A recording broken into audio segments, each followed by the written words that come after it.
You destroyed my daughter's life for what a profit margin. Sophia Bennett's voice didn't shake when she said it.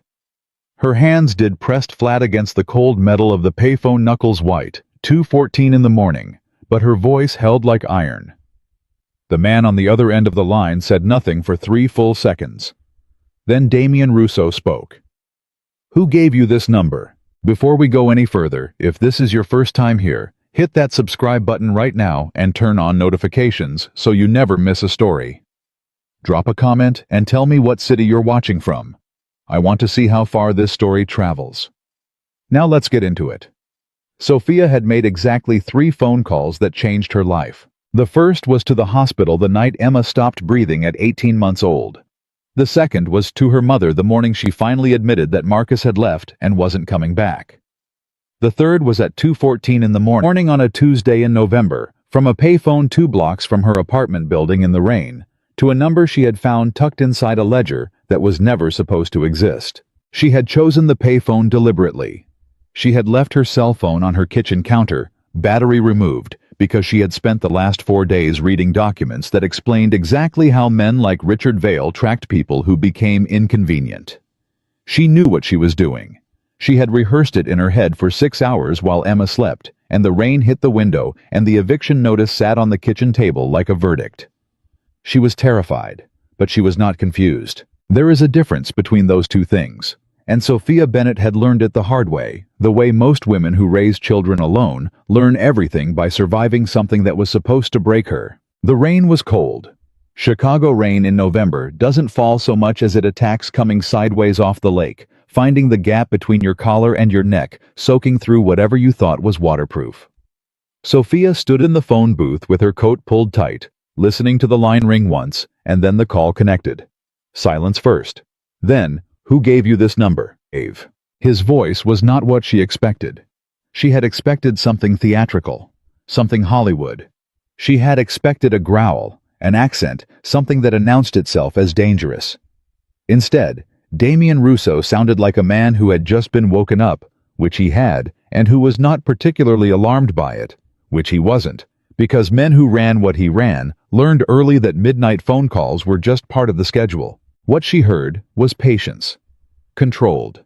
The voice of a man who was waiting to decide whether you were worth his time. The ledger, she said. I found a ledger. Your name is in it twice, both times marked clean, but the name next to yours isn't clean. And what that name has been doing to people in this city for the last 4 years is going to become a federal case within the next 30 days, unless someone with actual power does something about it. Another silence. Longer this time. You have 30 seconds, he said, to tell me something I don't already know. Sophia had prepared for this. She had prepared for a lot of things. She had not prepared for the fact that she would feel standing in that rain at 2 in the morning, something that was almost like calm. Something underneath the fear that was steadier than the fear. She recognized it only later sitting in her car, hands still shaking. It was clarity. The specific clarity that comes when you have run out of options, and the only door left is the one everyone told you not to open. She talked for 27 seconds. She told him about the Millfield Housing Cooperative, which was not a cooperative, it was a trap. She told him about the 14 families who had paid deposits ranging from $8,000 to $22,000 to secure apartments in a development that had never been built and never would be built. She told him about the subsidiary company, 3 layers deep in the corporate structure, deliberately obscured, that connected the Millfield Housing Cooperative to an investment group that connected to another shell company that connected eventually to a man named Richard Vale, who sat on 2 nonprofit boards, attended the mayor's annual dinner, and had a photo of himself with the governor framed on his office wall. She told him that she knew this because she had been the bookkeeper. She had been the woman behind this curtain, and she had not known what she was keeping books for until the week before the company changed names and her job disappeared, and she made the mistake of saving a copy of everything before she handed over her access credentials because something had felt wrong. Had felt wrong for months. And Sophia Bennett had survived 32 years in this world by trusting that feeling. 27 seconds. Then Damian Russo said, "Stay on the line." She waited for 4 minutes. She watched a cab move through the intersection at the end of the block. its headlights blurred by rain. She watched a light go on in an apartment above the dry cleaners across the street, stay on for 2 minutes, go off again. She thought about Emma. Emma was 6. Emma had her father's eyes and her grandmother's stubbornness, and a laugh that Sophia had once heard described by a stranger in a grocery store as infectious, which was the most accurate word anyone had ever used for anything. Emma was asleep. Emma did not know that her mother was standing in the rain, talking to a man whose name people said quietly and in certain company only. When Damien came back on the line, his voice had changed. Not softer, more focused, like a lens that had been adjusted. "The Millfield documents," he said. "How many pages?" 214, Sophia said. "I have them scanned. I have the originals." "Where are the originals?" "Somewhere you won't find them without my cooperation." There was a pause. Then something that might in another man have been a laugh. In Damien Rousseau, it was a sound she could not quite categorize. She filed it away. She filed everything away. "What do you want?" he asked. "I want protection for my daughter and myself. I want the people who lost money in this scheme to get it back. And I want Richard Vale to face what he did." "That's 3 things." "Yes. Most people who call me want one thing: money." "I'm not most people." Another pause. Longer. She could feel him thinking, which was strange. She would not have expected to be able to feel a man thinking across a telephone line in the rain, but she could. She felt the weight of it. "Come to the Carmine Building on Michigan Avenue tomorrow morning," he said. 8 o'clock. "Tell the man at the front desk you have a meeting with Mr. Sullivan. Do not be late." The line went dead. Sophia stood in the phone booth for another full minute, listening to rain and silence. Then she walked back to her car, drove home, checked on Emma 3 times, and did not sleep. She had worked at Carrington Financial Services for 11 months. She had taken the job because it paid more than the bakery, and the bakery had already begun showing the signs: foot traffic declining, orders dropping, the owner, Frank, getting quieter every week in the way that business owners get quiet before they close. She had taken the bookkeeping job because she was good with numbers, had always been good with numbers, had taken 2 semesters of accounting at the community college before Emma was born, and before the money ran out for tuition, and because the ad had promised benefits, and Emma's inhaler cost $240 without insurance. Carrington Financial Services operated out of a pleasant office on the 14th floor of a building downtown. The staff was small, 12 people total, and professional in the manner of people who have been carefully selected to project professionalism. Her supervisor was a woman named Glenda, who wore reading glasses on a beaded chain and brought homemade cookies to the office on Fridays, and never in 11 months answered a direct question about what specifically the company's primary revenue source was. Sophia had not asked at first. She did the work she was given. She reconciled accounts. She processed invoices. She maintained spreadsheets that tracked incoming deposits and outgoing disbursements for what appeared to be a real estate investment portfolio. The portfolio had a lot of moving parts. The deposits came from many sources. The disbursements went to many places. It took her 4 months to notice the pattern. It took her 2 more months to be certain she was seeing what she thought she was seeing. It took her 1 more month to understand what it meant for the people whose money had moved through her spreadsheets. The Millfield Housing Cooperative, the Lakeview Residential Initiative, the Southside Community Development Fund. 3 separate entities, 3 separate sets of books, each one presenting itself to the public as a legitimate housing assistance program. Each one collecting deposits from families who believed they were securing affordable housing in a city where affordable housing was so scarce, it might as well have been a myth.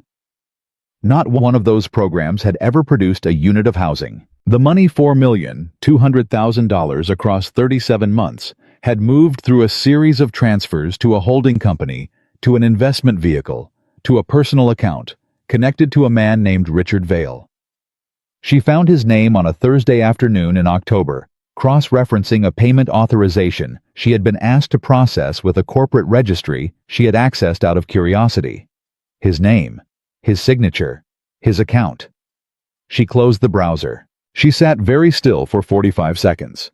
Then she opened a new browser window and began saving copies of everything she could access as quickly as she could access it, because her hands were shaking and her mind was telling her that she did not have a lot of time. 3 days later, Carrington Financial Services sent a notice that the company was being restructured and her position had been eliminated. 4 days after that, 2 men she did not recognize walked through the lobby of her building and asked her neighbor if he knew where she kept her car. She found out about the men from her neighbor who mentioned it casually in the elevator, who had no idea what it meant, who she thanked calmly, and then went upstairs and sat on her kitchen floor with her back against the cabinet under the sink for 20 minutes breathing. The Carmine building was 40 stories of glass and steel that had nothing to do with what happened on its upper floors, and everything to do with what those upper floors allowed to happen below. Sophia had walked past it 100 times. She had never gone in. At 5 minutes to 8 on a Wednesday morning in November, she pushed through the revolving door and approached the front desk. "I have a meeting with Mr. Sullivan," she said. The man at the desk. Young, professionally blank. The kind of blank that is cultivated rather than natural, looked at her for a moment. Name, Sophia Bennett. He typed something, waited, typed something else. 41st floor, he said. "Ms. Okafor will meet you at the elevator." Ms. Okafor was a woman in her 40s in a charcoal suit who shook Sophia's hand with a grip that communicated efficiency and nothing else. She guided Sophia into an elevator pressed 41 and stood with her hands folded as the elevator rose. "Mr. Russo appreciates your punctuality," Ms. Okafor said. "Mr. Sullivan," Sophia corrected. Ms. Okafor smiled. It was a professional smile. Of course.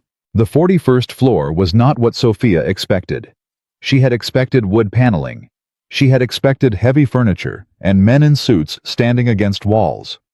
She had expected the aesthetic of power, the deliberate staging of it, the performance. What she got was an office, a large one with a view of the lake that would have been beautiful if she were in a state to appreciate beauty, which she was not. There was a conference table. There were chairs. There was a man standing at the window with his back to her. He turned when she entered. Damien Russo was 41 years old. He was not large in the way that men who want to intimidate people tend to perform largeness. He was simply present, the kind of presence that some people radiate and cannot help, that fills the room, not with noise, but with density. He had dark hair going gray at the temples, and the face of a man who had made hard decisions and would make them again without apology. He looked at her the way she suspected he looked at everything, with full attention, the kind that measures and calculates and does not pretend to be something softer than it is. "Ms. Bennett," he said. "Mr. Russo," she said. She watched him register that she had not used the alias, and she watched him decide that this registered something about her. "Sit down," he said. She sat. She put the folder she was carrying on the table between them. She had brought 52 pages, a representative sample carefully selected enough to prove she had what she said she had without giving away everything at once. "I didn't bring everything," she said before he could ask. "I brought enough to show you I'm not lying." He sat across from her. He pulled the folder toward him and opened it and began reading. He read the way surgeons operate, focused, systematic, completely still. He turned pages without hurrying. When he reached the page with Richard Vale's signature on the transfer authorization, he stopped. He placed one finger on the signature. He did not look up. "Where are the other 162 pages?" he asked. "Secure." "How secure?" "Secure enough that 2 men asking my neighbor about my car haven't found them." He looked up then.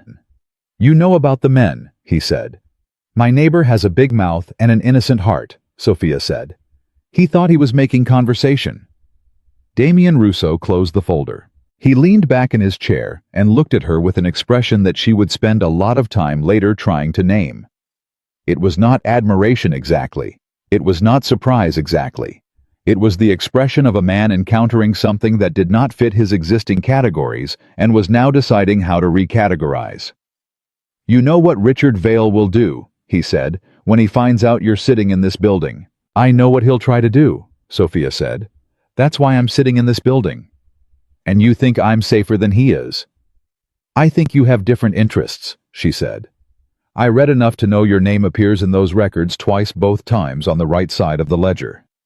Richard Vale built something that reflects badly on people adjacent to him. I think that makes him a problem for you as well as for me. Silence. Long enough that she heard a phone ring somewhere in another room and be answered and go quiet. What exactly do you want from me? He asked. I want him stopped, she said.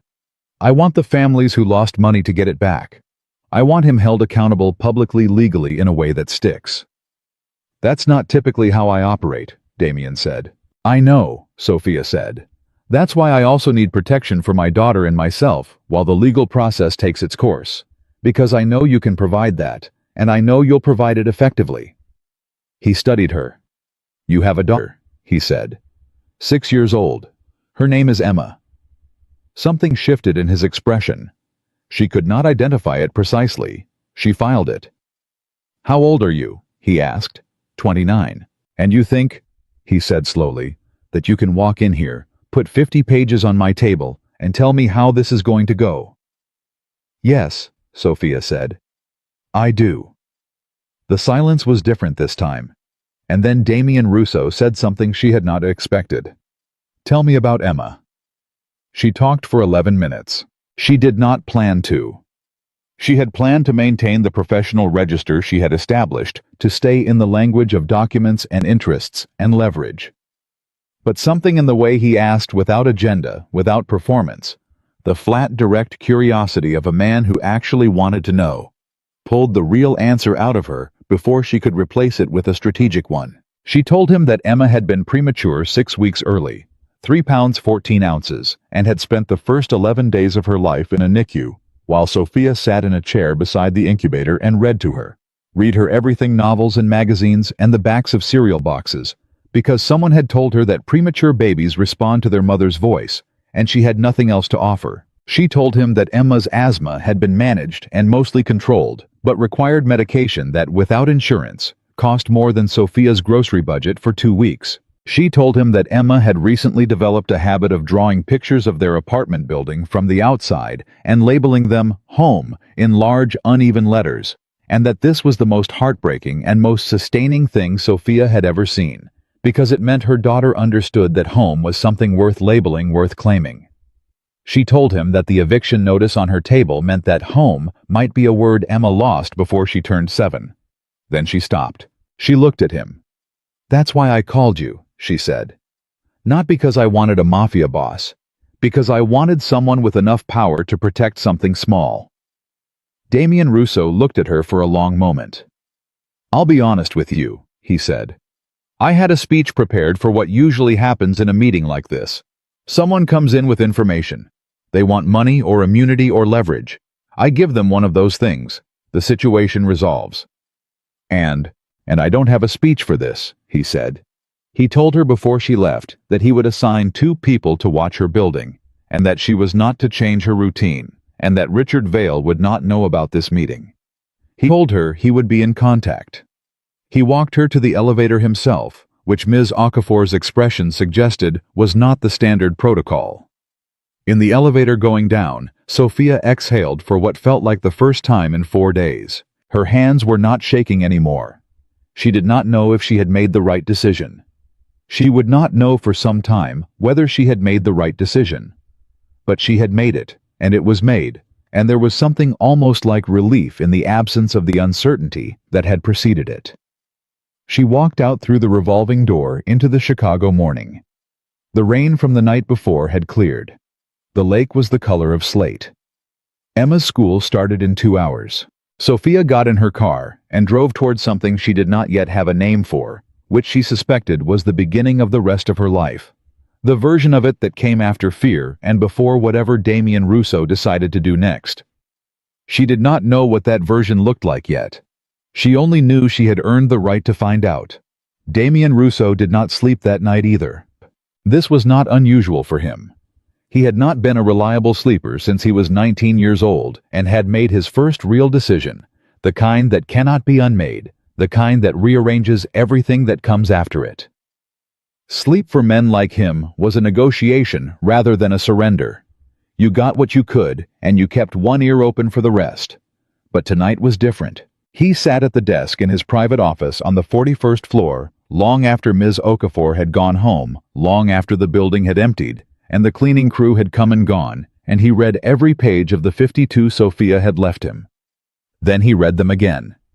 Then he picked up his phone and called a man named Caruso, who handled research the way other people handled breathing, without apparent effort, and with results that other people found alarming. "Richard Vale," Damien said. "Everything, by morning." "How deep?" Caruso asked. "All the way down." He put the phone down and looked at the folder again. The problem with Richard Vale was not that he was dangerous. Damien knew dangerous men. He had been dangerous men's problem before, and had come through it with his organization intact, and his principles such as they were still operational. The problem with Richard Vale was the particular flavor of his danger, the kind that hides in spreadsheets, that smiles at charity dinners, that shakes your hand and looks you in the eye while stealing from people who cannot afford to lose what he is taking. Damien had rules. People who knew him well knew the rules even if they could not always articulate them. He did not touch civilians. He did not exploit the desperate. He did not build his power on the wreckage of people who were already losing. These were not rules he advertised. They were simply the architecture of how he operated the load-bearing walls of whatever he had built over 20 years in this city. Richard Vale had used those rules against him. By keeping his operation adjacent to Damien's known sphere, close enough to create the appearance of connection, far enough to maintain deniability. He had constructed a situation in which Damien's name appeared in documents associated with fraud, twice on the right side of the ledger, as Sophia had correctly identified. But proximity to fraud in a federal investigation was its own category of problem.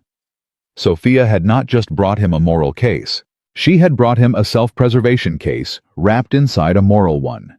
He respected that. He respected the intelligence of it, even as he recognized that she had probably not fully calculated it, that she had led with it because it was strategically sound, but she had not led with it cynically. She led with Emma. She led with a 6-year-old who drew pictures of her building and labeled it home. That was the part that stayed with him. I was not a sentimental man. He had removed sentiment from his operating system at roughly the same time he removed reliable sleep, because sentiment in his business was a liability, a pressure point, a door someone else could open from the outside. He had watched other men get broken by sentiment. He had on 2 specific occasions he did not revisit often used other men's sentiment against them. But Sophia Bennett, sitting across from him and talking about an 11-day-old baby and a cereal box and a chair beside an incubator that had done something to his chest that he was not going to name or examine or permit to influence his professional judgment. He told himself this firmly. Then he called Caruso back and added, "I also need a full background on a woman named Sophia Bennett, age 29, Chicago single mother-daughter, named Emma, recently terminated from Carrington Financial Services, and I need to know who sent the 2 men to her building." "You want the daughter's background too?" Caruso asked. "She's 6, Damien said. A pause. "Right," Caruso said. "Just the mother." The report arrived at 6:47 in the morning, 40 minutes before Sophia's appointment. Damien read it in 12 minutes. Sophia May Bennett, born in Evanston, Illinois, to Gerald and Patricia Bennett. Father a union electrician. Mother a school librarian. 1 older brother Daniel, currently stationed with the Army in Germany. Community college accounting track discontinued due to financial constraints. A series of service industry jobs, waitress, retail clerk, bakery, cashier, interspersed with the bookkeeping work she had clearly trained herself toward through whatever courses and certifications she could access and afford. Marcus DeWitt. Emma's father had left when Emma was 14 months old and had paid child support exactly 3 times in the subsequent 5 years before falling off the financial radar entirely. She had raised Emma on what she made. No family help. Her parents had retired to Florida on a fixed income that required management rather than generosity. No government assistance beyond the earned income credit at tax time. No fallback, no safety net. Just her. Damien set the report down. He thought about his own mother, which he did rarely and with precision. She had raised him and his brother in a 2-bedroom apartment in the near West Side after his father went to prison, and she had done it with a ferocity that he now understood. Looking back across the distance of 22 years was the same ferocity he had channeled into building what he built, just differently directed. He picked up the phone. "Marcus DeWitt," he said when Caruso answered. "Emma Bennett's father. Find him." "What do you want to do with him?" "Nothing yet. Find him first." He put the phone down and went to meet Sophia. She was already there when he stepped off the elevator. She was sitting in the chair across from Ms. Okafor's desk, with her coat still on, and her hands folded in her lap, and she was looking at the wall with the expression of someone running calculations behind their eyes. She registered his arrival and stood immediately, not nervous. He noticed, just alert. "I thought of something else last night," she said before he could speak. He gestured toward his office. She walked ahead of him, which he noted most people waited to be led. She sat in the same chair as yesterday. He sat across from her. "Tell me," he said. "The deposits," she said. "The families who paid into the Millfield Cooperative and the other programs, most of them made their payments in the months between April and September. Tax return season and the months just after. Richard Vale's people targeted them specifically at the moment they had the most cash on hand they'd ever have." Damien looked at her. "You confirmed that by cross-referencing the payment dates with the tax calendar," he said. It was not a question. "Yes," she said. "It's in the documents, page 77 of the full set, the payment date analysis. He didn't just steal from poor people. He timed it so he was stealing the one windfall those families might see in a given year." The room was very quiet for a moment. "That's deliberate," Damien said. "That's predatory," Sophia said. He picked up a pen and set it down again, which was the closest he came to a visible reaction. "I need to ask you something," he said. "Go ahead." "Why didn't you go to the police?" She looked at him with an expression that managed to be both completely patient and completely without illusion. "The deputy director of the city's housing authority is on the board of the Lakeview Residential Initiative," she said. "Page 109. His signature is on the annual review that cleared the program as legitimate. A city councilman attended the ribbon cutting for the Millfield Cooperative launch event. I have photographs. 2 senior partners at the law firm that the city uses for regulatory compliance signed off on the corporate filings. If I walk into a police station with this folder, I'm walking into a building where some meaningful percentage of the people inside it owe Richard Vale a favor or a secret." Damien said nothing. "I'm not naive," Sophia said. "I know what you are. I know this is not the conventional approach. But the conventional approach assumes the institutions are clean, and these documents prove they're not." "And you think I am," he said. "Clean." She met his eyes. "I think you're functional," she said. "I think you operate by a set of rules, even if they're not the state's rules. I think your name in those documents twice on the correct side of the ledger means something about what kind of operation you run. And I think Richard Vale being a problem for me makes him a problem for you."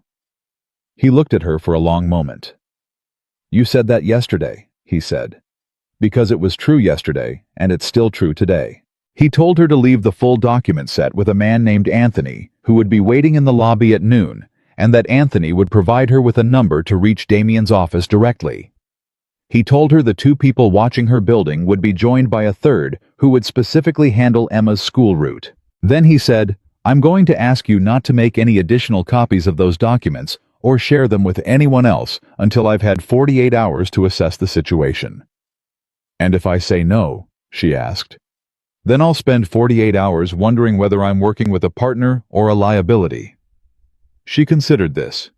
He watched her consider it, watched the calculations move behind her eyes, watched her weigh what she needed against what she was giving up. 48 hours, she said. Not 49. Something shifted in his chest again. He did not name it.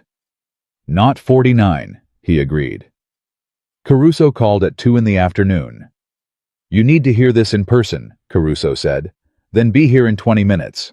Caruso was a compact man in his 50s, who had once worked for an accounting firm before discovering that his particular skill set was considerably more valuable in other applications. He sat across from Damien in the conference room and laid 4 printed pages on the table. "Richard Vale isn't the top," he said. Damien looked at the pages. "The shell company structure goes deeper than what the Bennett woman found," Caruso said. "She got 3 layers down. There are 5. Layer 5 connects to a private equity group called Harrow Capital. Harrow Capital has 16 active investors. One of them is a man named Senator Philip Graves." Damien did not move. "United States Senate," he said. "Senate Appropriations Committee," Caruso said. "Specifically the subcommittee overseeing HUD funding, housing, and urban development. The same federal department that was supposed to be monitoring programs like the ones Vale was running." The silence in the room was absolute. "So Vale wasn't just stealing from families," Damien said. "He was stealing from families in programs that were supposed to be federally monitored with a United States senator as a silent partner, while that senator sat on the committee overseeing the monitoring. That's what the money trail says." Damien stood. He walked to the window. He stood there for a full minute looking at the lake, which was the color of slate under an overcast sky. "Does Vale know we've been looking?" he asked. "Not yet." "How long before he does?" "If someone at the city level is watching for unusual inquiries, 48 to 72 hours. Damien turned. "Get me everything on Harrow Capital and Philip Graves, and find out where the families are. Every family. Names, addresses, amounts lost. All of it." Caruso nodded. He was already gathering his papers. "One more thing," Damien said. "Marcus DeWitt. Did you find him? Milwaukee. He's got the new address. New girlfriend, no job. No contact with the child in 18 months. Damien's expression did not change. "Keep the file," he said. "Don't do anything with it yet." Caruso left. Damien stood by the window for another full minute. Then he picked up the direct line and called Sophia's new number. She answered on the second ring. "There's more than you found," he said. A pause. "How much more?" she asked. "Enough that what you're holding becomes something different from what you thought it was." Another pause. Longer. "Different how?" she asked. "The kind of different that has a federal dimension," he said. "The kind that goes past Vale." He heard her exhale. Not in shock. She was not a woman who broadcasted shock. In the way someone exhales when a thing they suspected turns out to be true. "I want to know everything," she said. "I know you do. Not on the phone." "When?" "Tomorrow morning, 8 o'clock. "I'll be there," she said. Then she said quietly, "Is Emma safe?" He looked at the folder on his desk. At the phone numbers of the 3 people currently positioned around her building and her daughter's school route. "Yes," he said, and meant it. What Damien did not tell Sophia that afternoon was that Richard Vale had already moved. Not against her directly, not yet. But 2 hours after Sophia's morning visit, a man who worked for Vale had placed a phone call to someone inside the city assessor's office, and that call had resulted in a flag being placed on Sophia's address. Not a legal flag, an informal one. The kind that meant someone was watching for unusual activity on her property records, her utility accounts, the kind of digital footprint that a woman being investigated for something would generate. It was subtle.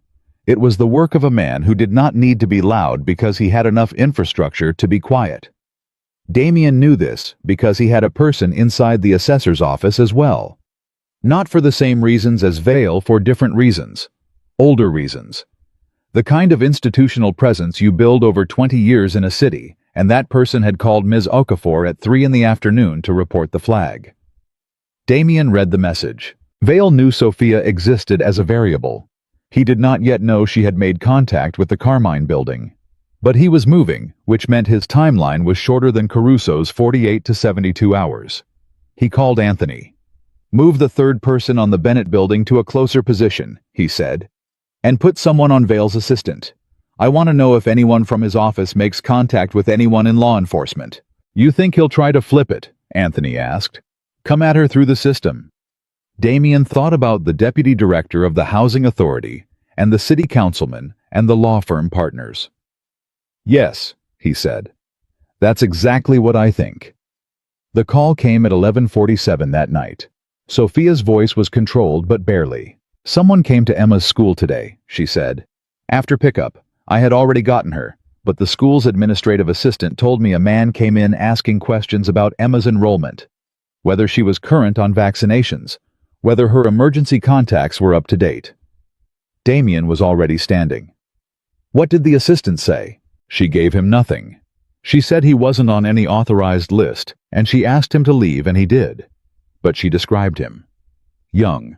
Professional clothes. He showed her a business card that said, Department of Child and Family Services. Did she keep the card? She took a photo of it. Send it to me.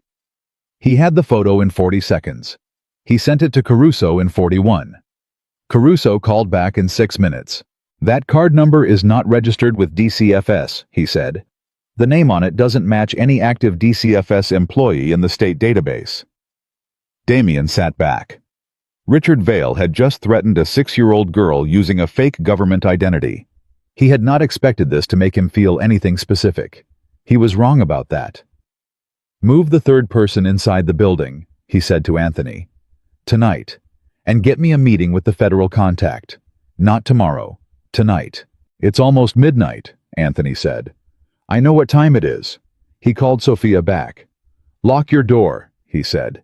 Don't answer it for anyone you don't know. I'm sending someone to the floor. Damien. It was the first time she had used his name. What does this mean? It means he knows you exist, he said. It means he's trying to find out how much you know and whether he can get to Emma to get to you. The silence on her end lasted exactly 3 seconds. I is not going to touch my daughter, she said. Her voice was not frightened. It was something else entirely. Damien had heard a lot of voices in a lot of moments of crisis. He had heard fear and rage and desperation and calculation, and he had heard men who thought they were brave, and he had heard men who actually were. Sophia Bennett, at 11:47 at night, talking about her daughter sounded like none of those things. She sounded like a wall. No, Damien said. He is not. He meant it as a reassurance. But even as he said it, he understood that she hadn't needed it. She had not said it to him. She had said it to the room, to the night, to Richard Vale, wherever he was moving his quiet pieces across the board, believing that a woman alone was a woman who could be broken. He is not going to touch my daughter. Damien ended the call and stood in his office in the dark. For the first time in a very long time, someone else's certainty felt more solid to him than his own. He picked up his phone and started making calls. He made 9 of them before 3 in the morning. By sunrise, the federal contact had agreed to a preliminary meeting. By sunrise, Richard Vale's assistant had been placed under surveillance. By sunrise, Caruso had identified 6 of the 37 families, had names, had addresses, had the amount stolen, and was working on the rest. By sunrise. Something had shifted in the architecture of the situation, and that shift had a direction, and the direction was forward. Damien stood at his window as the city began to wake. He thought about a woman on the 14th floor of an apartment building with her back against a cabinet under the sink breathing. Choosing what to do next. Deciding that the only door left was the one everyone told her not to open. He thought about what it cost to make that call. He thought about Emma's drawings of the building labeled home. He had built 20 years of the city on the foundation of knowing which things were worth protecting. He was beginning to revise his understanding of how many things that included. The federal contact's name was Agent Sandra Lim, and she did not want to be in this meeting. She made that clear from the moment she walked into the private dining room at the back of a restaurant on the near north side at 6:40 in the morning, before the kitchen opened, before anyone else arrived. She was 43 years old, 12 years with the FBI's Financial Crimes Division, and she sat down across from Damien Russo, with the expression of a woman who had made a calculated decision she was not yet certain she would not regret. I want to be on the record, she said, as having significant reservations about this conversation. Noted, Damien said. Do you want coffee? I want you to tell me why I drove here at 6 in the morning instead of just opening an investigation the normal way. Because the normal way, Damien said, goes through the deputy director of the city's housing authority, who is on the board of one of Vale's front organizations. and through a law firm that signed off on the corporate filings. And eventually, if you go far enough up the chain, through a senator who sits on the appropriations subcommittee that oversees the agency you work for.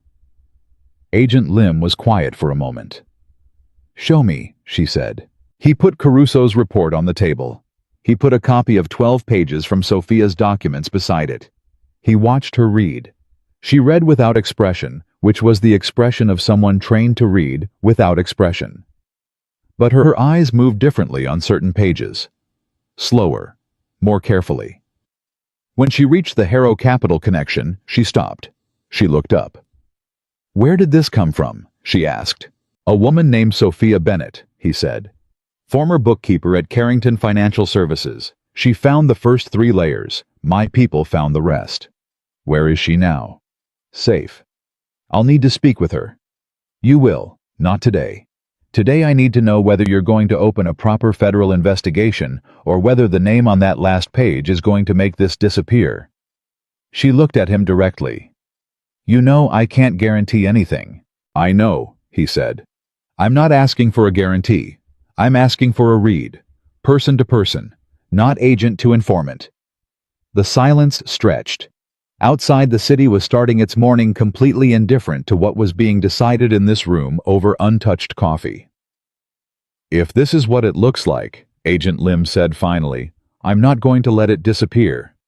"That's all I needed," Damien said. Sophia found out about the federal meeting when she arrived at the Carmine building at 8 o'clock, and Damien told her directly.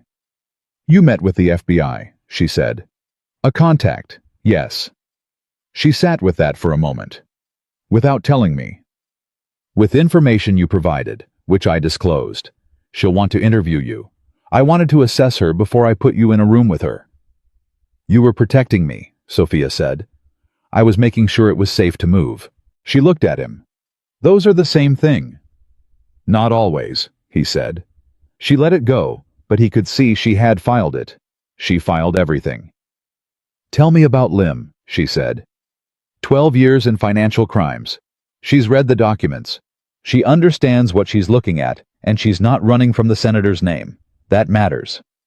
What does she need from me? Your testimony, the originals, the chain of custody for every document, how you found them, when, how you copied them, how you stored them. I can do that. I know you can, he said. And then, because it was true and she deserved to hear it.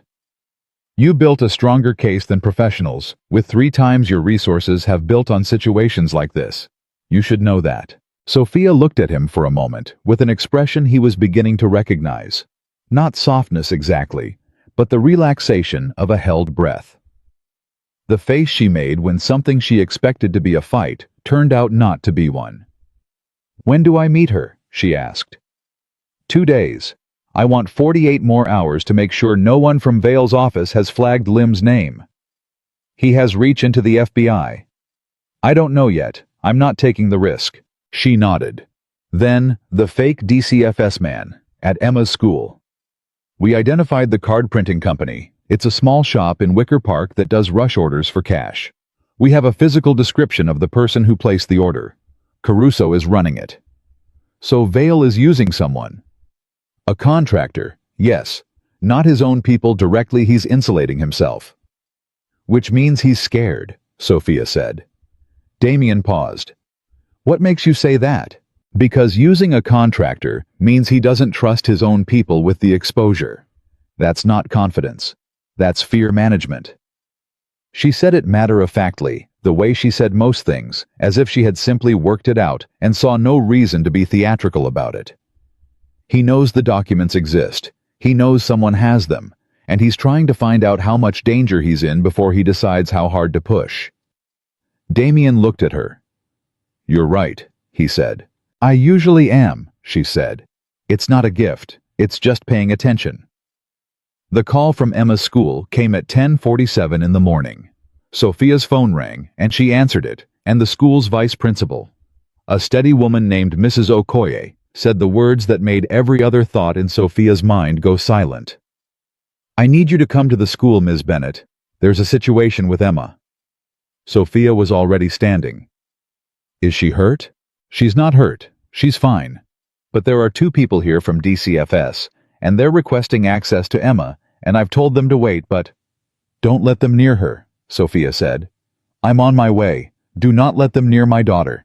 Tell them the parent is en route, and any access to the child requires the parent present. Say it exactly like that." She was already moving. She put the call on hold, dialed Damien's direct line, and said the moment he picked up, "Vale just sent real DCFS people to Emma's school. Or people pretending to be. I don't know which. I'm going." "I'm sending Anthony with you," Damien said immediately. "There's no time. He's already in the car. He was parked outside your building. Go." She went. Anthony drove while she sat in the back and did not fall apart, which required more from her than anything else she had done in the past week. She thought about Emma in her classroom with her drawings and her labeling and her laugh that strangers called infectious, and she thought about the particular vulnerability of a 6-year-old who did not yet understand that the world contained people who would use her as leverage against her mother. And she pressed both hands flat against her thighs and breathed. They reached the school in 11 minutes. The two people from DCFS were real. They were standing in the main office with their credentials open, and they were real DCFS investigators. And that was almost worse than the fake card from the night before, because it meant Richard Vale had not just sent a contractor this time. He had called in something. He had used an actual government mechanism. Sophia walked in and looked at the woman leading the DCFS pair mid-40s, organized the expression of someone who believed she was doing the right thing, and said, "I'm Sophia Bennett. I'm Emma's mother. What is the basis for this visit?" "Ms. Bennett," the woman said, "we received a complaint regarding your home environment. We're required by statute to—" "Who filed the complaint?" Sophia asked. "Complaints are confidential. Was the complaint filed by an individual or an organization?" A pause. "I'm not able to disclose. When was it filed?" "Ms. Bennett, I understand this is upsetting." "I'm not upset," Sophia said. "I'm asking specific questions about the legal basis for an investigation into my family. I'm entitled to that information, and I'd like it now, please." Anthony stood slightly behind Sophia's left shoulder and said nothing, which was its own kind of statement. The DCFS investigator recalibrated. "The complaint was filed yesterday evening. It raised concerns about housing instability and possible exposure to criminal associations." Sophia absorbed this without flinching. Criminal associations. Vale had filed a complaint accusing her of criminal associations. He had used her contact with Damien, which he must have discovered or guessed or had someone watching for, as the mechanism. He was trying to take Emma. Not because he wanted Emma, because he knew that Emma was the one thing that could make Sophia stop. "I want a copy of the complaint," Sophia said. "I want the name of your supervising director, and I want you to know that this visit will be part of a federal record within the next 72 hours. The woman blinked. "I'm sorry. The documents I'm providing to federal investigators include evidence of a pattern of false official filings used to intimidate witnesses," Sophia said. Her voice was perfectly level. "I want you to consider the possibility that you are currently participating in that pattern, not by intention, but because someone used your agency as a tool. I'm telling you this so that you have the choice to document this visit accurately." Silence in the office. Mrs. Okoye behind her desk was watching Sophia with an expression that mixed admiration with visible alarm. The DCFS investigator looked at her partner, then back at Sophia. "We're required to complete a welfare check," she said. "That requires seeing Emma." "Then see her," Sophia said. "I'll be present for the entire interaction. If you attempt to interview her privately or remove her from this building, I will make a call that will create a level of legal and federal attention on this visit that neither of us wants." "Are we clear?" the woman said. "Yes, Ms. Bennett." They saw Emma. Emma sat in the principal's office with her mother beside her and two strangers who asked her polite questions about whether she ate meals and had her own bed and whether her mommy was nice to her. Emma answered with the straightforward confidence of a child who had been loved consistently and well. "She's very nice," Emma said about her mother. "She reads to me every night even when she's tired. She read to me in the hospital when I was born too, even though I was too little to understand. But she did it anyway." The DCFS investigator wrote something on her form. The visit ended in 40 minutes. As the investigators walked toward the exit, the lead woman paused at the door. "Ms. Bennett," she said without turning. "Whoever filed this complaint, I've been doing this job for 9 years, and I know when I'm being used. I'll write this visit up accurately." She walked out. Sophia stood in the school office and let the breath she had been holding for 40 minutes move through her all at once. Emma tugged her sleeve. "Mommy, can we go home?" "Yeah, baby," Sophia said. "Yeah, we can." She did not cry until Emma was asleep. She sat in the kitchen with the light above the stove on and both hands around a cup of tea that had gone cold, and she let herself feel the full weight of what had just happened. Not the fear she had managed, the fear she had been managing the fear for a week, but the specific sickening quality of the realization that Richard Vale had looked at her life and found Emma and thought there. That one. Use that. She had known abstractly that this was a possibility. Knowing abstractly and living it in an elementary school principal's office were two entirely different things. She picked up the phone and called Damien. He answered on the first ring. "She's fine," Sophia said. "Emma is fine. The investigators were real, but the complaint was fabricated. They were decent, actually. The woman who led it. She knew something was wrong." "I know," Damien said. "Anthony briefed me. He filed the complaint through DCFS," she said. "He knows about you. He knows I've been to your building." "Yes." "He's going to escalate." "Yes," Damien said. "He is." "So what do we do?" There was a pause on the line. Not hesitation, she knew the difference by now. The pause of a man who had already thought through the answer and was deciding how to present it. "We stop being reactive," he said. Meaning we move first. I want to give Agent Lim everything tomorrow, not in 2 days. I want the federal investigation officially opened before Vale can file anything else." Can she move that fast? She can if the material gives her enough to justify emergency case opening. And it does. Sophia thought about this. If we hand everything over tomorrow and Vale finds out the same day, he'll know he's out of moves, Damien said. That's the point.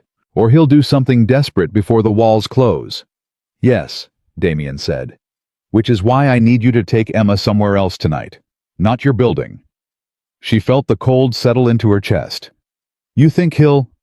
I think desperate men with resources do unpredictable things. I'm not telling you he will. I'm telling you I would rather you not be there if he does. Where? She asked. He gave her an address. He told her to take a cab, not her car.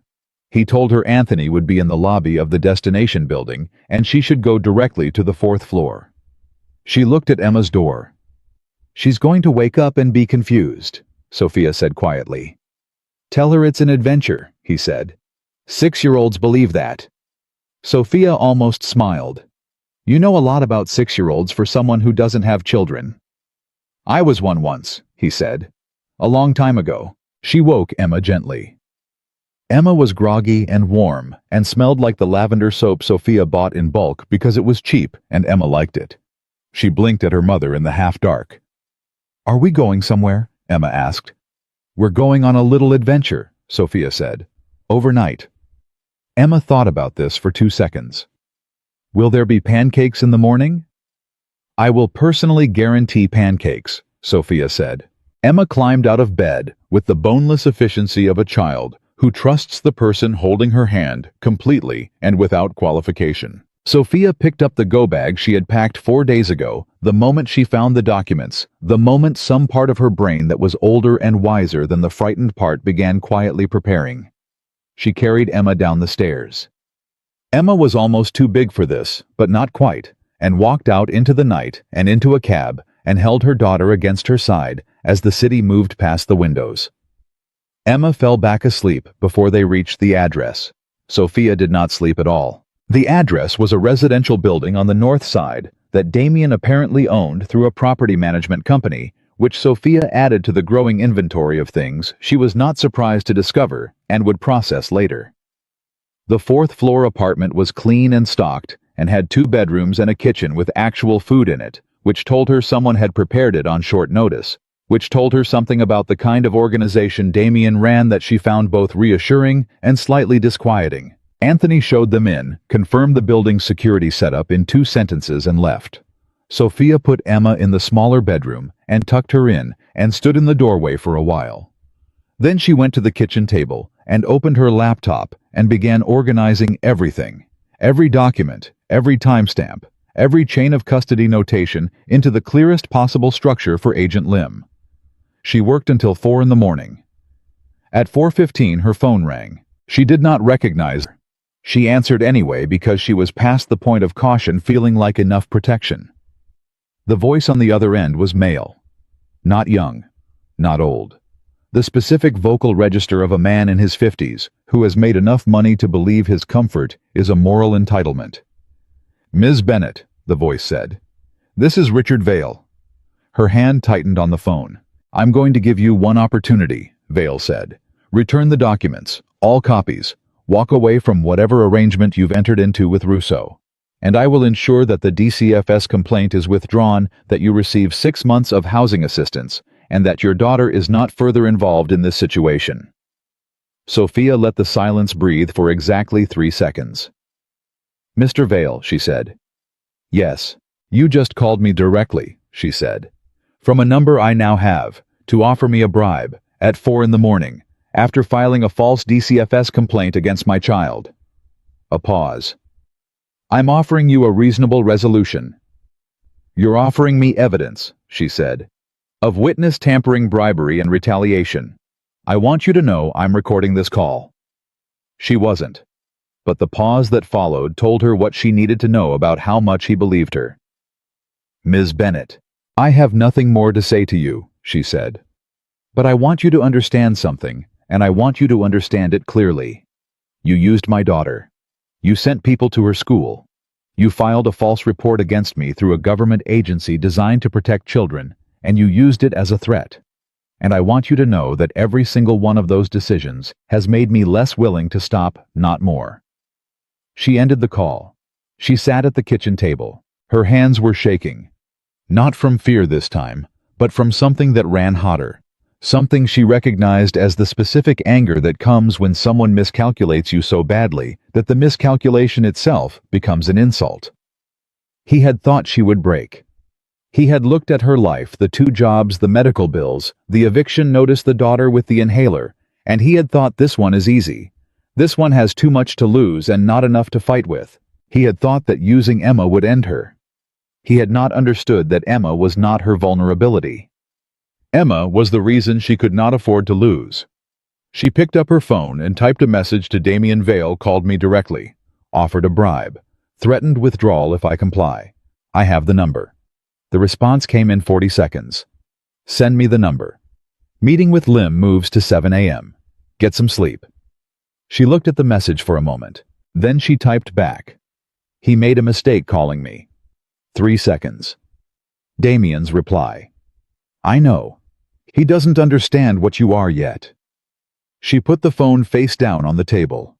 She thought about that, what you are, and she thought about Emma in the next room, breathing steadily, unaware, safe inside the perimeter of everything her mother had done and was doing and would continue to do. She thought about the first night she sat beside the incubator, reading cereal box ingredients aloud to a 3-pound baby, because someone had said her voice would matter and she had nothing else to offer. She had been 23 years old, and more frightened than she had ever been in her life, and she had kept reading. She had kept reading. She closed her laptop.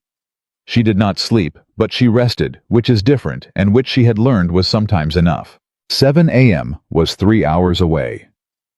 Richard Vale had just made the last mistake he was going to make in this situation, and Sophia Bennett was ready. Agent Sandra Lim arrived at 7 a.m. exactly, which told Sophia something about her. People who arrive exactly on time are people who decided to arrive early and then waited.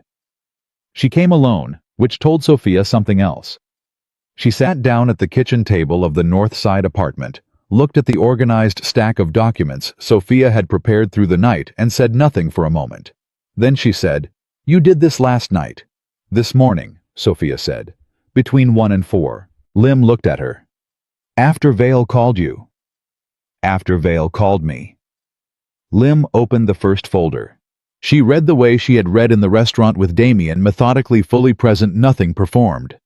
Sophia sat across from her and drank coffee, and did not fill the silence, because she had learned that silence was information, and she was not going to give away what she was thinking while Lim was doing the same. Damien sat at the end of the table, and said nothing at all, which was its own kind of authority. 14 minutes into the reading, Lim stopped. She looked up. "The call from Vale last night," she said. "Walk me through it. Exact words, best as you can recall." Sophia walked her through it. Every sentence.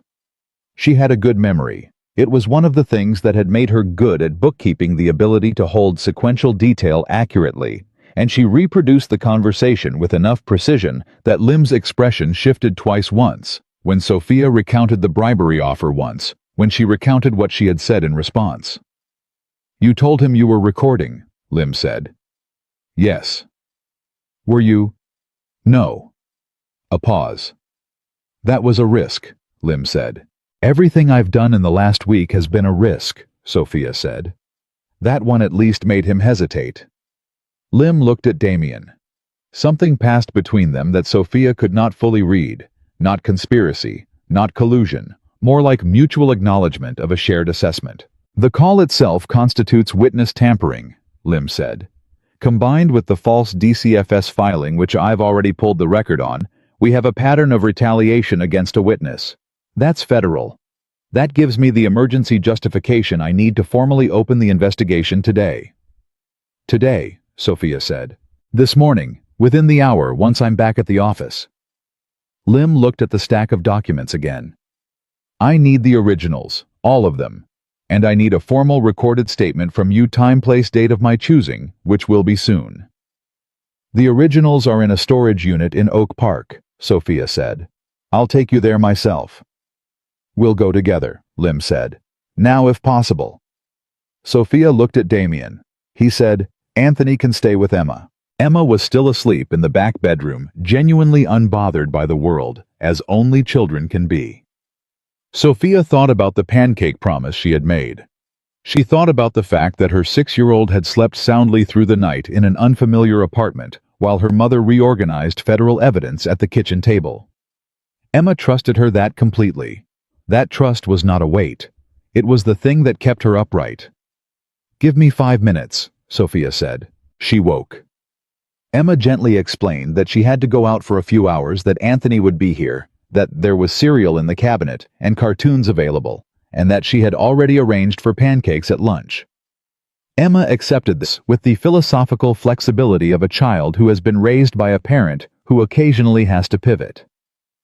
"Okay," Emma said. "Will you be back before lunch?" "I will be back before lunch," Sophia said. "I promise." She kissed Emma's forehead and walked out.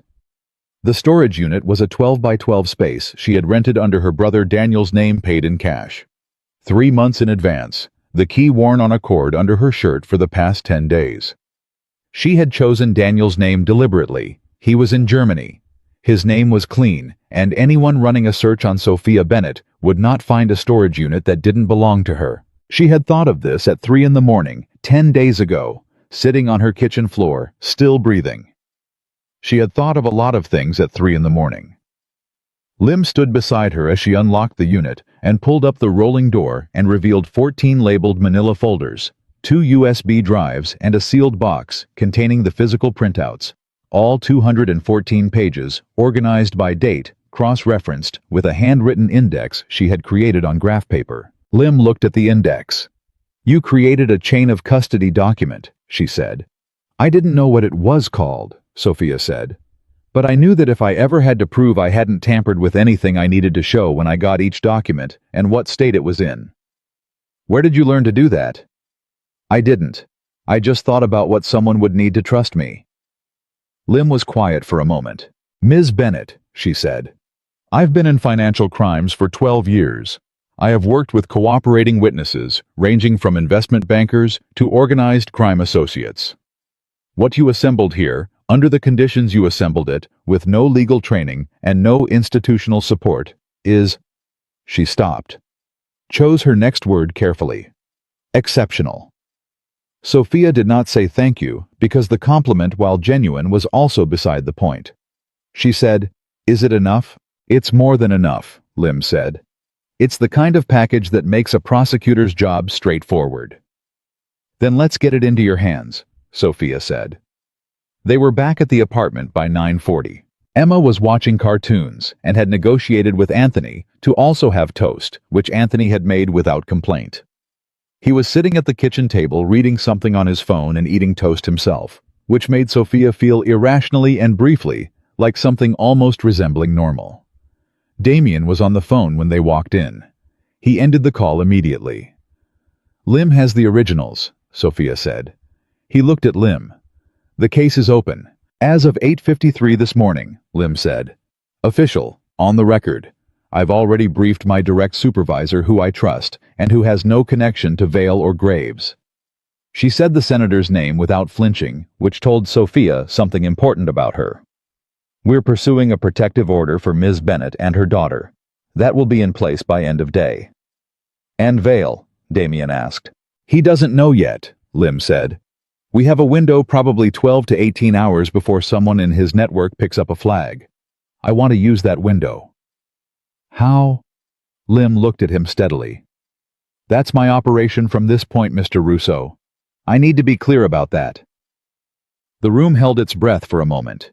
Damien looked at her, then he said, "Understood." Sophia watched this exchange and understood what it cost him, not the words, but the actual release of control. For a man who had spent 20 years being the one who decided how things resolved, handing the mechanism to someone else required something that looked like trust and probably felt like exposure. She understood that feeling. She had been living it for 10 days. The protective order came through at 3:47 in the afternoon. Sophia read it twice at the kitchen table, understanding roughly 60% of the legal language and understanding 100% of what it meant that the weight of federal protection was now formally between Richard Vale and her daughter. She put the document down. She looked at Emma, who was drawing at the other end of the table with a set of markers Anthony had apparently produced from somewhere. She was going to have to ask him about that, and who was drawing.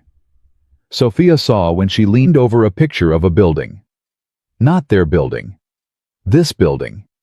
The North Side apartment. Emma had labeled it in large, uneven letters, Adventure House. Sophia stared at it. Then she sat down next to her daughter and said, "Who lives in the Adventure House?" "Us." Emma said, not looking up. "You and me and the quiet man." She meant Anthony. "And the tall man who has serious eyes." Sophia's chest did something complicated. "What about our real home?" she asked. Emma looked up. "Home is wherever you are, Mommy," she said with the absolute confidence of a child who has not yet learned to be uncertain about the things that matter most. She went back to her drawing. Sophia sat with that for a long time. At 6 in the evening, Lim called. "Vale's attorney contacted my office," she said. "He knows." Sophia stood up from the chair. "How?" "We don't know yet. It's possible someone at the recorder's office, the protective order filing is a matter of public record within a certain time frame. Or he has someone watching our case intake system. We're looking at both." "What did the attorney say?" "He called to announce that his client intends to cooperate fully with any investigation and has nothing to hide." Lim said this with the specific flatness of someone conveying something they find insulting. "It's a positioning move. He wants to look like the cooperative party before we can characterize him otherwise." "Can he do that, just announce cooperation and change the frame?" "He can try," Lim said. "But the witness tampering and the DCFS filing happened after the documents were in our possession. That sequence is already in the record. His attorney can announce whatever he wants. The timeline doesn't change." "What does this mean for tonight?" "It means Vale has lawyered up and is going to play defense. It also means he knows the DCFS route is closed and the direct contact route is closed. What it doesn't mean is that he's out of options." Sophia understood. "He still has the senator." "Yes," Lim said. "Senator Graves has not been contacted by my office yet. We're moving on that carefully. Political figures require a level of evidentiary completeness before approach that." "How long?" Sophia asked. Days, not weeks. And in the meantime, stay where you are, Lim said. The protective order is active. The federal case is open and on record. My team has Vale's office under surveillance as of this afternoon. You are significantly safer than you were this morning. Significantly, Sophia said. Not completely. I won't lie to you, Lim said. No. She put the phone down and turned to find Damien standing in the doorway. He had heard enough of it to understand. Days, she said. I know, he said. I need to get Emma back to school. I need to get back to some version of normal life. I can't keep her in this apartment indefinitely. I know, he said again. Do you have a solution, or are you just agreeing with me? Something moved in his expression, not quite amusement, but adjacent to it. I have a partial solution. There's a school 2 miles from here, private, with security infrastructure that most elementary schools don't have. I can make a call. Emma could be enrolled for a temporary period. Sophia looked at him. You know the headmaster. I know the board chair, he said. The distinction matters less than the outcome. And the cost, handled. Damien, it's not charity, he said. It's logistics. She needs to be somewhere safe so you can focus. That's a functional requirement, not a gift. She held his gaze. She had been holding his gaze a lot over the past several days. She realized measuring him each time, recalibrating each time, finding each time that the recalibration was moving in a direction she had not anticipated when she made that call from a payphone in the rain. One condition, she said. Name it.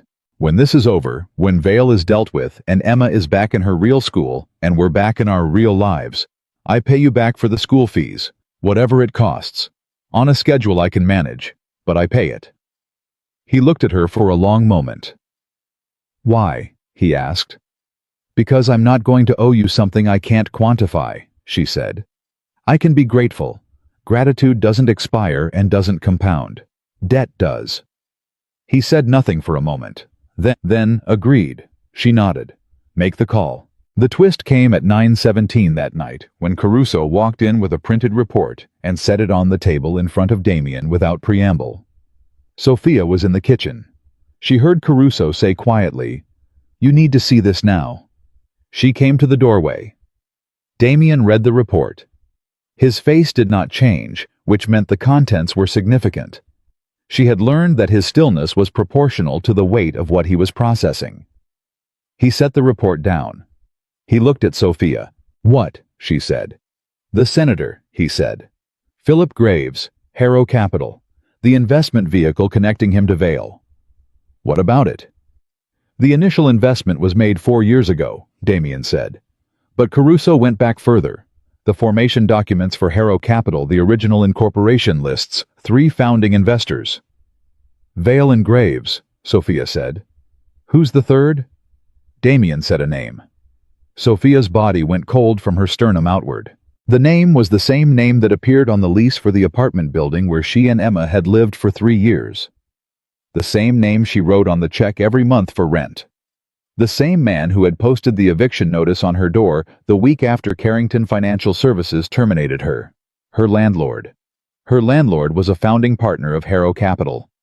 He hadn't been pressuring her to leave because she was behind on rent. He had been pressuring her to leave because he knew who she was and what she had copied, and he had been trying to remove her from the building, remove her from stability, remove her access to reliable mail and utilities, and the address she used for her daughter's school enrollment before she could do anything with what she knew. The eviction notice was not a coincidence. It was the first move. She sat down. She was not a person who sat down without deciding to, but her legs made the decision before she did. His name is in the documents, she said. 3rd page of the Harrow Capital formation filing. Caruso confirmed. We didn't see it initially because the documents you pulled from Carrington were mid-operation. They came in after the original formation.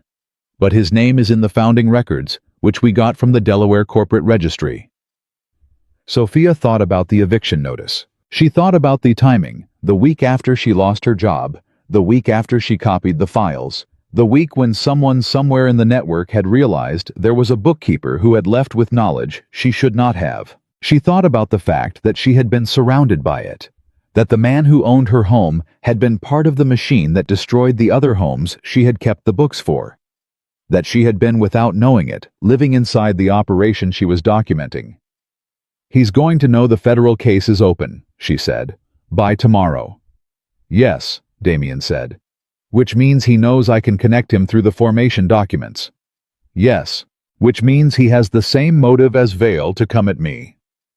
"Yes." She looked at Damien directly.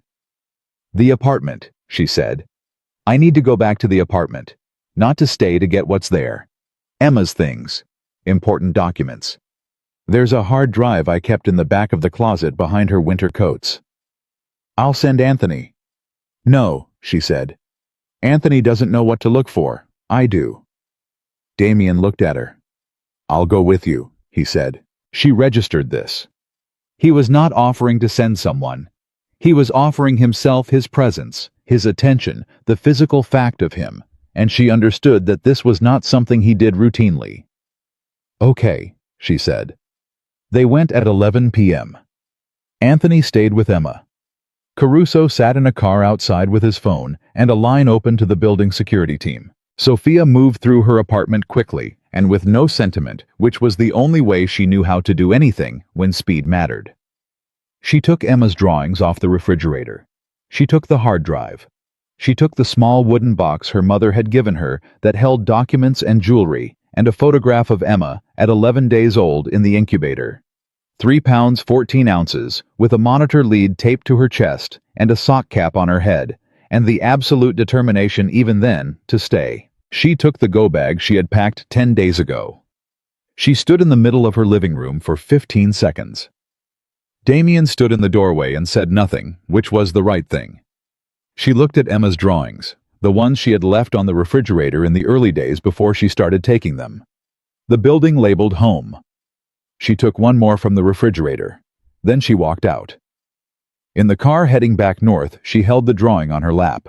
Damien said nothing for the first 4 blocks. Then, "Are you all right?"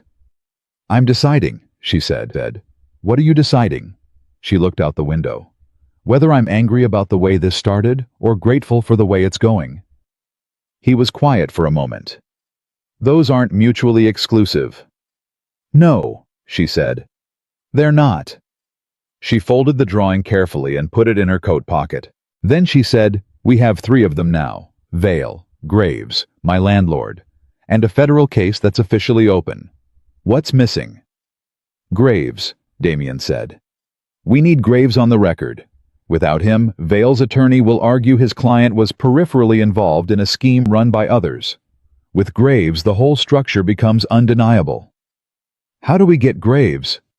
Damien turned to look at her in the dark of the car. "That," he said, "is what I've been working on since this morning. Tell me." He told her. And for the first time since a payphone in the rain at 2 in the morning, Sophia Bennett felt the shift beneath her feet move in the other direction. Not the ground giving way, but the ground becoming something she could stand on, something she could push back from. She listened to Damien speak, and she thought about 37 families, and she thought about Emma's drawing of the adventure house, and she thought about a 6-year-old's voice saying, "Home is wherever you are, Mommy." And she thought Richard Vale has no idea what he set in motion. He thought he was erasing a problem. He had actually built the case against himself. Every move he had made, the DCFS filing the phone call, the eviction notice that turned out to connect his own partner, had added another layer to something he could not now dismantle, because it was in federal hands, and the federal hands belonged to a woman who had told Sophia she knew when she was being used.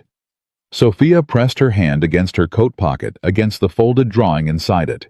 She had not broken. She had not stopped. And tomorrow, Richard Vale was going to wake up and begin to understand what that meant. Damien's plan was not complicated. That was the first thing Sophia noticed when he laid it out in the car. The best plans never were. Complexity was where things broke, where people got confused, or slow, or caught. What he had built was clean. 3 moving parts, each dependent on the others, each with a single function. The first part was Caruso, who had spent 2 days establishing that Senator Philip Graves had a scheduled appearance at a housing policy roundtable in downtown Chicago in 72 hours. A public event. Cameras. Press.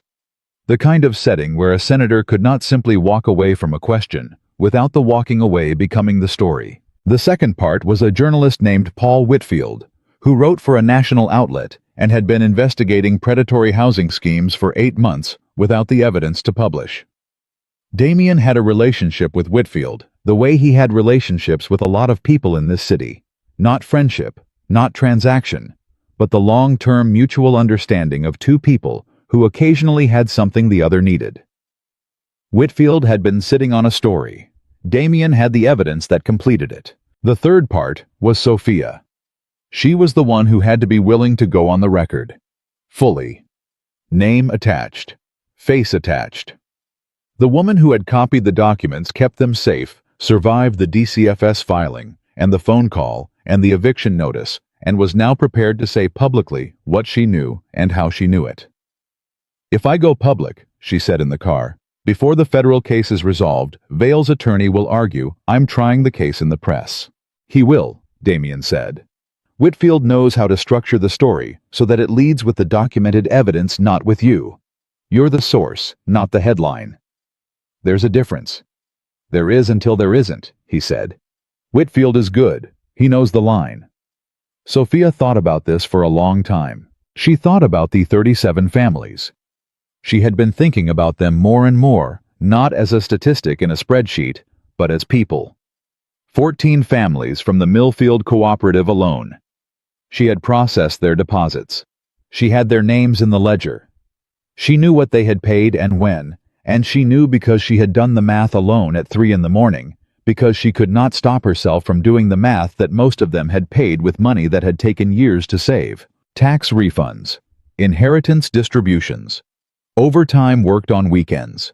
Money set aside in increments of $50 and $100 over the course of years, because someone had told them that one day they could have a home that was theirs, and they had believed it. She thought about a woman she had never met who had paid $19,000 to the Lakeview Residential Initiative and had never received anything in return except a form letter 11 months later explaining that the program had been discontinued. She thought about what it cost to lose $19,000 when you have nothing to lose. "I'll do it," she said. She met Paul Whitfield the next morning at a coffee shop on the north side with Anthony visible through the window and Damien's number in her recent calls. Whitfield was younger than she expected, late 30s, the kind of thin that came from spending too many hours at a desk and not enough at a table. He had a recorder and a notebook, and the specific attentiveness of someone who has spent years listening for the exact word that changes the shape of a sentence. He asked her questions for 2 hours. He was good. She had expected good. Damien did not send people who were not good, but she had not expected the quality of his listening, which was the kind that made space for the thing you almost said but didn't, and then circled back for it. "When you first realized what the documents meant," he said, "what was your first thought?" "My first thought was Emma," she said. "My first thought was always Emma. And then my second thought was these aren't abstract numbers. These are people's money. People who trusted a system that was designed to take it. And you knew the conventional system couldn't be trusted to address it." "I knew who had signed what," she said. "I knew which names were on which boards and which filings. Going to the police felt like going to the people who had already decided I didn't matter. And going to Damien Russo," she held his gaze. "Going to Damien Russo felt like going to someone who had a reason to care that was aligned with mine and the capability to do something about it." Whitfield wrote something. "How would you describe your relationship with him now?" She considered this carefully. "He stood beside me," she said. "When I needed someone who would stand beside me, not in front of me, and not behind me. That's what I asked for the first night. That's what I got." Whitfield looked up. "Is that rare in your experience?" "More rare than it should be," she said. The article went live at 6 a.m. on Thursday, 47 hours after Sophia had given Whitfield the documents. The headline read, $4 million 37 families and the senator who looked the other way. Sophia read it on her phone at the kitchen table of the Northside apartment, with Emma eating cereal beside her, and did not read it aloud because Emma did not need to know, not yet not in the language of headlines and federal investigations. What Emma knew was that they were on an adventure and that her mother had kept every promise she had made, including the pancakes. The article was precise and devastating. Whitfield had structured it exactly as he had said: evidence first, pattern second, human cost third. The 37 families were named with their permission, each with the amount lost and the year it was taken. The corporate structure was mapped. The Harrow Capital connection was documented. Philip Graves's name appeared in the fourth paragraph in the specific context of his role on the Senate Appropriations Subcommittee, and the contradiction between that role and his investment in the scheme was stated in one sentence, so clean it required no commentary. Richard Vale's attorney had declined to comment. Philip Graves's office had not responded to 12 requests for comment made over 36 hours. The landlord's attorney had issued a statement saying his client was reviewing the allegations. By 8 a.m., the article had been shared 40,000 times. By 9 a.m., 3 national outlets had picked it up. By 10 a.m., Lim called. "Senator Graves's chief of staff contacted my supervisor this morning," she said. "The senator is requesting a voluntary interview." "He's going to cooperate," Sophia said. "He's going to try to control the narrative by appearing cooperative before we compel him," Lim said. "It amounts to the same thing. We get him in the room." "And Vale's attorney contacted us at 7:45 a.m. His client wants to discuss terms." The room was absolutely quiet. "He wants a deal," Sophia said. "He wants to see if one is available," Lim said. "The answer depends on the completeness of his cooperation, which depends on how much he can offer us on Graves. It's a process. It will take time." "What about the families?" Sophia asked. "The 37 families, the money." "Civil litigation is the mechanism for restitution," Lim said. "That's separate from the criminal case. But the article this morning has already produced 3 law firms reaching out to family members about class action representation, so the process is beginning."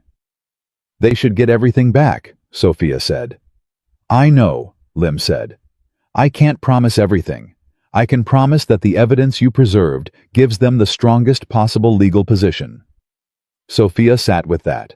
Not perfect, not clean, but real and moving in the right direction, which was more than 37 families had been able to say a week ago. "Thank you," she said, "for moving fast."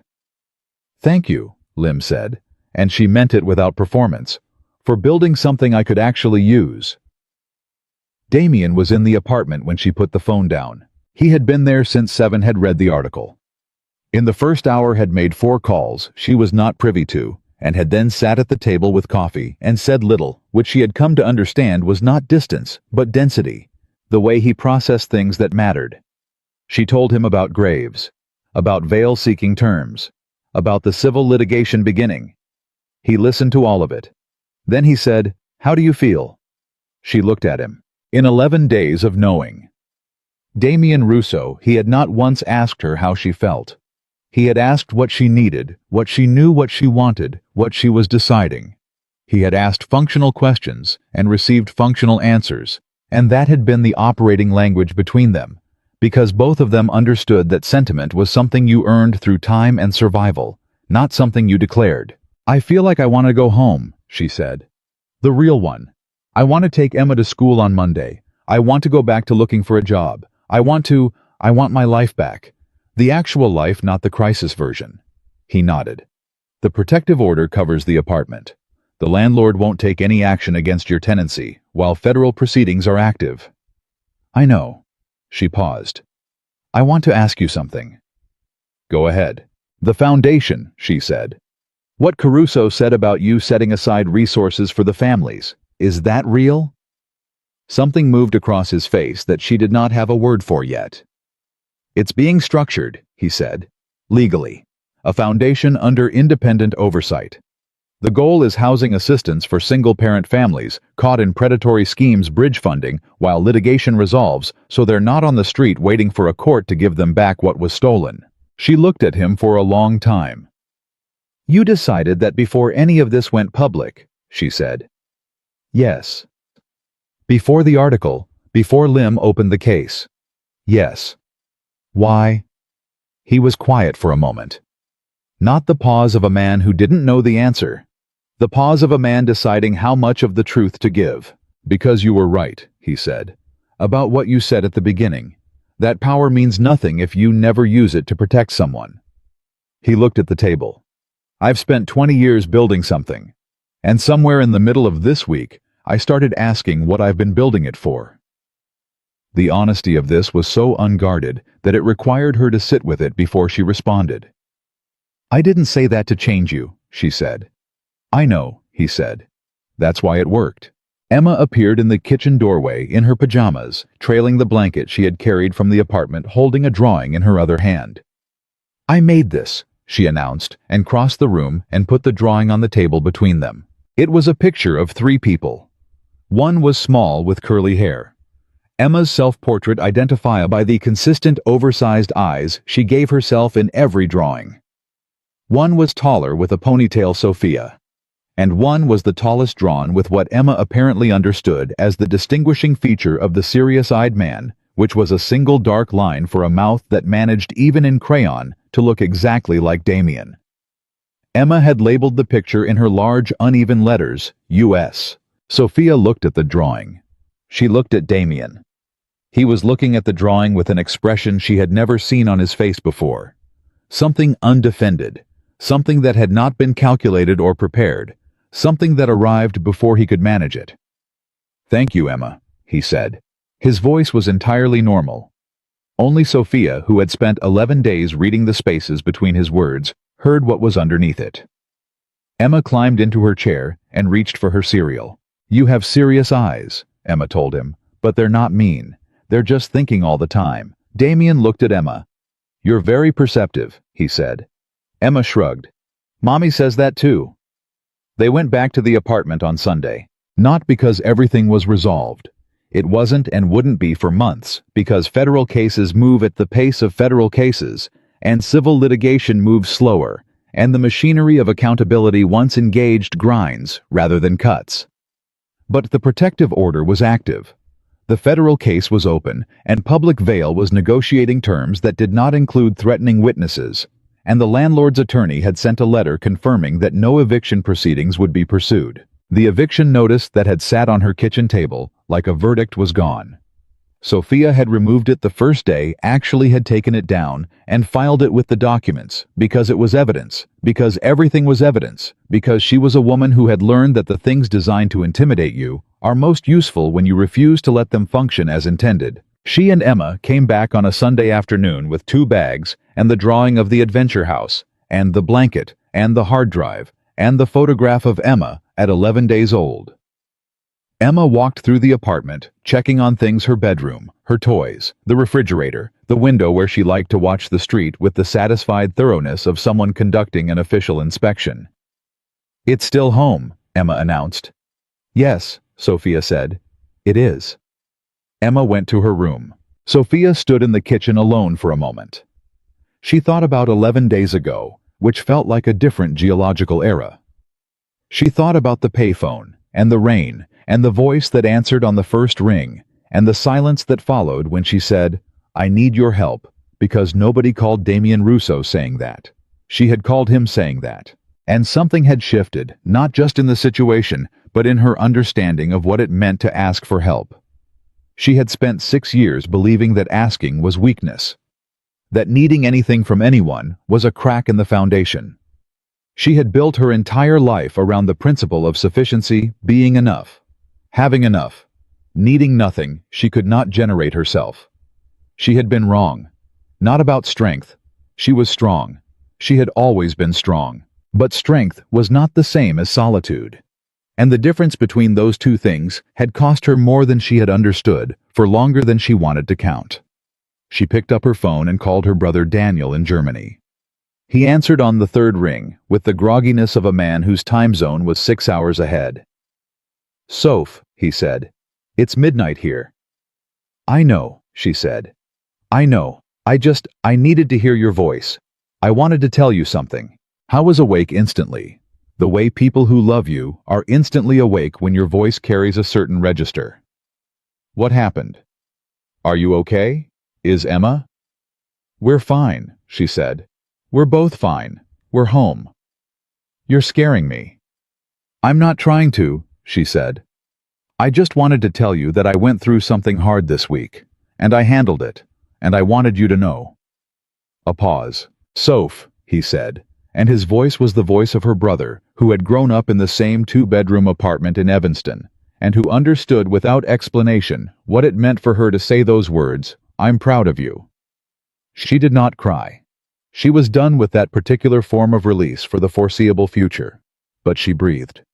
I'll tell you everything soon, she said. Go back to sleep. Call me tomorrow, he said. I will, she said. She put the phone down and stood in her kitchen in the quiet of a Sunday afternoon with Emma in the next room, making the sounds of a child returning to her things, the specific low-grade industry of toy reorganization and stuffed animal accounting. And Sophia thought about what came next. The call from Damien came that evening. How does it feel? He asked. Like the first breath after a long time underwater, she said. Good. How are you? A pause. She had started asking him this, and she had noticed that he paused each time, not because he didn't know the answer, but because he was apparently unaccustomed to being asked. Moving forward, he said. The foundation. The legal structure is complete. We're beginning outreach to the families this week. The first disbursements will go out within 30 days. What are you calling it? Another pause, this one different. I was going to ask you, he said. She thought about it. She thought about Emma's drawing of the adventure house and the word she wrote underneath it with large, uneven letters. Call it home, she said. Just that. One word. He was quiet for a moment. Home, he said. Yes. Done. She heard something in his voice that she had been hearing more frequently over the past several days, a register she had not heard in the beginning, in the early meetings at the Carmine building when he was all precision and management and controlled power. Something that was underneath all of that, older than all of that she suspected very few people had heard in a very long time. It sounded like a man who was beginning to believe in what he was building. Damien, she said. Yes. Thank you for what you did. Not the logistics, I know you'll tell me it was operational necessity, but for the rest of it, for taking my call, for believing that Emma and I were worth the trouble. He was quiet for a long moment. You weren't trouble, he said. You were clarity. 6 weeks later, Richard Vail was formally indicted on 12 counts of wire fraud conspiracy and witness tampering. Senator Philip Graves resigned from his seat on a Tuesday morning with a statement that used the phrase, "in the best interest of my constituents," 3 times and said nothing true. The Department of Justice announced a separate investigation into his role in the Harrow Capital scheme the following Thursday. The landlord accepted a plea agreement that included full financial disclosure and cooperation with the civil class action. The class action itself, representing 29 of the 37 families who had been defrauded, was certified in federal court 8 weeks after the article ran. 3 law firms were working at pro bono, which was the thing that surprised Sophia most, and which Whitfield told her when she asked was the article. People had read it and made different decisions than they would have otherwise. That was what the story had done. That was what her documents had done by existing, by surviving. The Home Foundation made its first disbursements on a Wednesday in February. 11 families received bridge funding that covered their housing costs while their civil claims moved through the courts. Sophia attended the small Damien held for the occasion, which was not a gala or a press conference, but a meeting in a community center on the south side, where the families came, and someone from the foundation's legal team explained what the money was and how it worked and what their rights were going forward. Sophia sat in the back. She watched a woman across the room, 50s, tired, in the way that specific financial stress makes you tired, the kind that doesn't leave when you sleep. Open an envelope and read what was inside, and press both hands over her mouth. Sophia looked at the ceiling for a moment. Then she looked back. The woman had lowered her hands. She was crying, but she was also talking to the person beside her, explaining something, and she was already doing the thing that people do when something they stopped believing in starts being real again. She was starting to plan. That was what this had been for. All of it. The payphone in the rain, and the 52 pages, and the 6-hour meeting with Lim and the storage unit in Oak Park, and the call from Vale at 4 in the morning, and every document, and every sleepless hour, and every moment of terror, managed and converted into action, it had been for this. For a woman in a community center in February, pressing both hands over her mouth, and then beginning to plan. After the event, Damien found her in the hallway. "You're crying," he said. "I know," she said. "Don't make it weird." He did not make it weird. He stood beside her and said nothing, which was still one of the things he did best. "She's going to be okay," Sophia said. "That woman in the blue coat, she's going to be okay." "Yes," he said. "She is. Because of what you built. Because of what you started," he said. "I built the mechanism. You created the reason." She looked at him. In the 6 weeks since they had gone back to their apartment on a Sunday afternoon, she and Damien had spoken every few days about the case, about the foundation, about Emma, about the slow, careful process of two people who have survived something together, learning what they are to each other in the aftermath. It was not a fast process. Neither of them was built for fast in the ways that mattered most. But it was a real one, and realness she had decided was worth more than speed. "Emma asked about you yesterday," she said. "What did she ask?" "She asked if the Thinking Eyes man was going to come to her school play." He looked at her steadily. "When is her school play?" 3 weeks. She's playing a tree." "A tree?" "She's very committed to the role," Sophia said. "She's been practicing standing very still." Something happened in his expression that she had only seen twice before, that unguarded thing, the thing that arrived before he could manage it. "I'll be there," he said. "She'll be pleased," Sophia said. "She drew you a very accurate portrait." "I saw it," he said. "She got the eyes right." "Thinking all the time," Sophia said. "Thinking all the time," he agreed. They stood in the hallway, and the sounds of the families inside moved around them. Voices returning to normal registers. Someone laughing. The specific loosening of rooms when fear begins to lift. And Sophia thought about a night 11 days that had felt like years, and a payphone and a question asked in the dark. Who gave you this number? Nobody had given it to her. She had found it the way she found everything, by looking harder than was comfortable, by trusting the thing that felt wrong, by refusing to accept that the only people worth calling were the people everyone agreed were safe. She had called the most dangerous number she knew, and it had answered. And everything that had seemed impossible, the justice, the protection, the room full of families beginning to plan again, the foundation with the one-word name, the man beside her who had spent 20 years building power and was now for the first time building something worth having. All of it had begun with a woman who was terrified and certain, standing in the rain at 2 in the morning, choosing to open the only door left. Sophia Bennett had not been rescued. She had decided clearly, deliberately, and without apology to fight. And every person in that room, and every family whose name would be on a disbursement check, and every future family the foundation would reach, would exist on the other side of that decision. She had made the call nobody expected. She had won the fight nobody believed she could win. And Damien Russo, the most feared man in Chicago, was standing beside her, not because she had needed saving, but because she had been the first person in 20 years to show him that power, real power, is not what you take. It is what you choose to protect.